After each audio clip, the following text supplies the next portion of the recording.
Morning students, this is Ashu Arora, teacher of APS. Yes students, आज की इस video में हम लोग अपना टॉपिक कवर करने वाले हैं।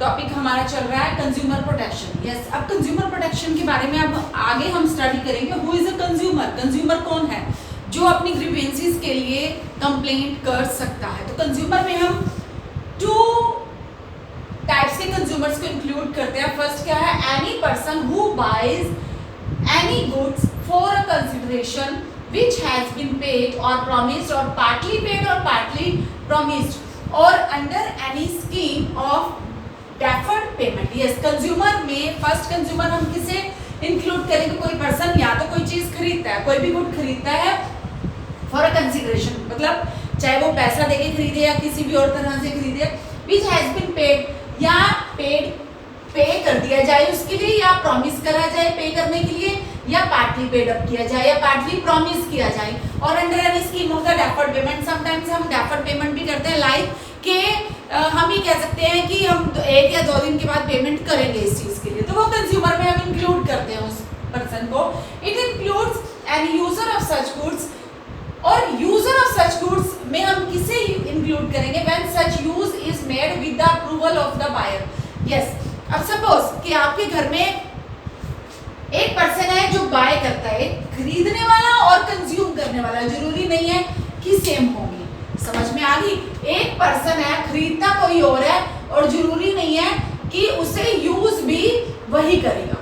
ठीक है, इंक्लूड्स द यूजर। ठीक है, अब आपके घर में है, आपके घर में देखिए आपकी मदर है, वो मार्केट से परचेजिंग करके लाती है, तो क्या सारा का सारा जो भी परचेजिंग करके लाती है वो सामान सारा खुद यूज करती है? नहीं।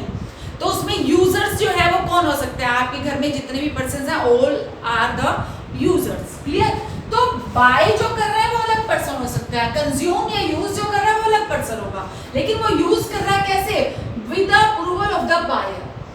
ठीक है, and but does not include a person, उस पर्सन को हम इंक्लूड नहीं करेंगे जो या तो रीसेल या कमर्शियल पर्पस से सामान को खरीदते हैं। वो कंज्यूमर्स नहीं होते हैं। कंज्यूमर्स वो होते हैं जो चीजों को खुद यूज करते हैं। जैसे कि मदर ने खरीदा तो घर में सभी लोग यूज कर रहे हैं उसे, तो वो रीसेल पर्पस से या कमर्शियल पर्पस से सामान नहीं खरीदा गया है, तो हम इसे कंज्यूमर्स में इंक्लूड करते हैं। क्लियर? अगर वो रीसेल पर्पस या कमर्शियल पर्पस से सामान खरीदा जा रहा है तो हम उसे कंज्यूमर्स में ऐड नहीं करेंगे। That person is not a consumer. Next, any person who hires or avails, या तो कोई चीज वो हायर करता है या अवेल करता है of any service for a, उसके बाद आपने यही ऐड करना है, for a consideration which has been paid or promised or partly paid or partly promised or under any scheme of the deferred payment। बाकी सारा सेम है, एक बाय करता है और एक कंज्यूम करता है। अभी ऊपर तो हमने बायर के बारे में बताया है, नीचे हमने हायर करने के बारे में बताना है। जो हायर करेगा या अवेल करेगा सर्विसेज को, तो वो भी कंज्यूमर्स में ही हम उसे काउंट करते हैं। क्लियर? लेकिन बाकी सारी कंडीशन जो है वो सेम होगी। समझ में आ गई बात? मतलब अवेल करने का मतलब है उसके बेनिफिट भी वो खुद ही ले रहा है या उसकी फैमिली ले रही है। ये नहीं है कि वो आगे कमर्शियल पर्पस के लिए वो हायर कर रहा है या अवेल कर रहा है उसे सर्विसेज को, तो हम उसे कंज्यूमर्स में इंक्लूड नहीं करेंगे। समझ में आ गई बात? उस इनके कंज्यूमर्स में हमने किस पर्सन को इंक्लूड करना है? जो बाय कर रहा है, partly for any consideration, partly paid up, fully paid up या पार्टली पेड अप या पार्टली प्रॉमिस या फुल्ली प्रॉमिस, कुछ भी कर रखा है उसने। ठीक है, उसके बाद जो हायर कर रहा है या अवेल कर रहा है सर्विसेज को, हम उसे इंक्लूड करेंगे। इन 2 पर्सन्स को हम कंज्यूमर्स में इंक्लूड करेंगे। उसके बाद बात करते हैं who can file a complaint. A complaint कौन फाइल कर सकता है? First, any consumer registered association, the central government और any state government, one or more consumers on behalf of numerous consumers having same interest। जो consumer organisations होती है, cooperative organisations होती हैं, वो a legal heir or representative of the deceased consumer। yes, जो deceased consumer है, जो जिस कंज्यूमर की डेथ हो चुकी है, उसका जो रिप्रेजेंटेटिव है या उसका लीगल हेयर है, वो भी फाइल कर सकता है। क्या? कंप्लेंट फाइल कर सकता है। हो गया यहाँ तक कि कंज्यूमर कौन हो सकता है और फाइल कौन, who can file a complaint, complaint जो है कौन फाइल कर सकता है। उसके बाद हम बात करते हैं 3 tyre machinery under the consumer protection act. मैंने आपको पहले भी वीडियो में बात बताई थी 3 टायर मशीनरी के बारे में। तो under consumer protection act, first है हमारा डिस्ट्रिक्ट फोरम। मैंने बताया था कंज्यूमर्स जो हैं वो अपनी कंप्लेंट फाइल कर सकते हैं किसमें, डिस्ट्रिक्ट फॉरम में, state commission and national commission में। तो ऐसे नहीं है कि आपका कोई प्रोडक्ट खराब निकला तो आपने उसकी कंप्लेंट कर दी, नहीं, इसके लिए भी क्या होता है कि कंप्लेंट फाइल करने की भी जो केसेस की भी एक लिमिट होती है। क्लियर? तो आप लोगों को यहाँ पे वो सब डिस्कस किया जाएगा। First is the district forum. District forum establish कौन करता है, स्टेट गवर्नमेंट करती है। कॉम्पोजिशन, इसकी मेंबरशिप कितनी होती है, 1 प्रेसिडेंट होता है और 2 अदर मेंबर्स होते हैं और 1 मेंबर जो है वुमेन होती है।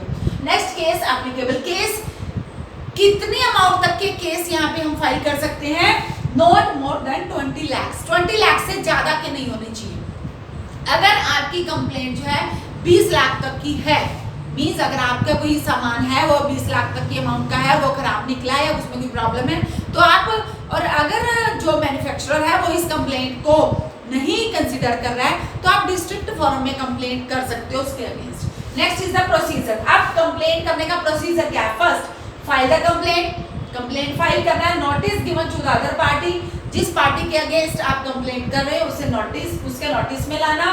Goods are sent for testing, testing के लिए गुड्स भेजी जाएंगी and based on the reports and statements judgement is issued, और उसी रिपोर्ट के बेस पे ही एक स्टेटमेंट बनाई जाएगी और जजमेंट इशू की जाएगी। Next is the further appeal. उसके बाद आप अपील कहाँ कर सकते हो, अगर आपकी अपील डिस्ट्रिक्ट फोरम में सेटिस्फैक्टरी नहीं होती है, सेटिस्फाइड आप नहीं होते हो, then you can appeal to the state commission within 30 days. Clear? तो ये था आपका डिस्ट्रिक्ट फोरम में कंप्लेंट करने का प्रोसीजर। मतलब एक तरह से डिस्ट्रिक्ट फोरम में आपका फुल्ली का प्रोसीजर बताया गया है। फर्स्ट इस्टैब्लिश कहाँ पे होती है, by the state government. Composition 1 president होता है, 2 अदर मेंबर्स होते हैं and 1 should be the women, and case not more than 20 lakh की अपील यहाँ पे जो है वो कंसीडर नहीं की जाती है। प्रोसीजर क्या, file the complaint, then notice given to the other party, then goods are sent for the testing and based on the reports and statements, then judgement is issued. उसके बाद फर्दर अपील, अगर आप satisfied नहीं होती हो then you can appeal to the state commission within 30 days. उसके बाद state commission के बारे में हम लोग पढ़ते हैं। State commission is also established by the state government and composition 1 president and 2 members same as the district forum and 1 should be the women. Cases, अब यहाँ पे केसेस थे not more than 20 lakhs, यहाँ पे 20 lakh and less than 1 crore. Clear? And plus appeal of the district forum. इसके अलावा जो district forum में केसेस sort out नहीं होते हैं, those मैंने बताया ना within 30 days you can appeal to the state commission। तो आप state commission में अपील कर सकते हो। तो यहाँ पे appeals plus of the district forum, वो भी केसेस जो है वो सॉर्ट आउट किए जाते हैं। केसेस एप्लीकेबल आएगा यहाँ पे, cases applicable.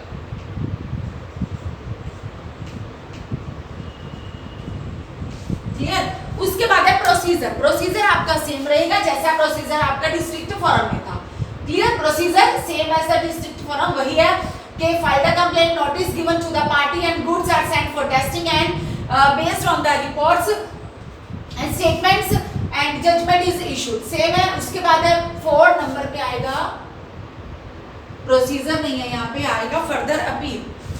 This is the further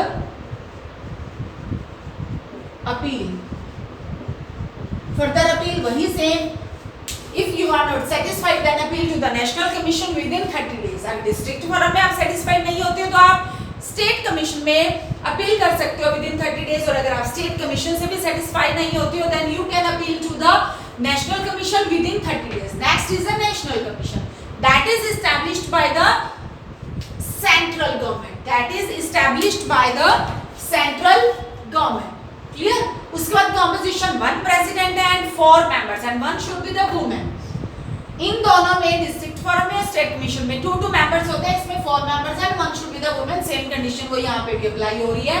next is the cases applicable, more than 1 crore plus appeals of the state commission. मैंने यहाँ पे बताया था कि अगर स्टेट कमीशन में अगर आप सेटिस्फाइड नहीं होते हो then you can appeal to the national commission within 30 days. तो यहाँ पे मोर देन 1 करोड़ केसेस अब जो है एप्लीकेबल होते हैं and plus appeal of the state commission. Next procedure same as the district forum है।